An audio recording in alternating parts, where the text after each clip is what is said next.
sommes ici dans l'enclos. L'enclos, c'est l'endroit autour de la chapelle, un endroit sacré. C'est un endroit qui a servi jusqu'au début du XXe siècle de cimetière.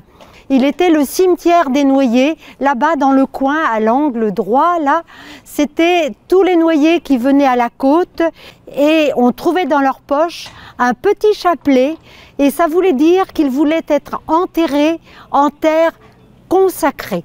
Et ils étaient enterrés là-bas dans l'angle, c'était donc le cimetière des noyés. À côté, nous avons ce superbe calvaire du XVIe siècle qui a été enterré pendant la Révolution dans un champ et qu'on a découvert après. Il est particulier parce qu'il y a Marie-Madeleine qui est au pied du Christ avec un pot d'huile parfumée, probablement comme on faisait à l'époque, pour oindre les pieds du Christ. Vous voyez, cet enclos réserve beaucoup de surprises parce que si on sort de l'enclos à votre droite, là, on arrive sur ce gros rocher, parce qu'ici on est au pied du Kher Hakam, et ce gros rocher en dessous, c'était le lit de Saint-Guirec. Ce lit a existé depuis des siècles et moi je sais très bien que ma grand-mère, quand on venait à la messe le dimanche, me disait toujours « Ici, c'est là que Saint-Guirec dormait sur un lit de fougères ».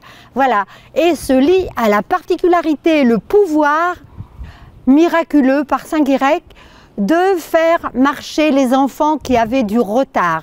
Les enfants étaient, à l'époque on ne le savait pas, mais maintenant la science a découvert des choses sur les hanches des Bretons, à l'époque on ne le savait pas, donc on croyait et ça pouvait marcher, pourquoi pas, les enfants s'allongeaient, les mères étaient agenouillées à côté et priaient.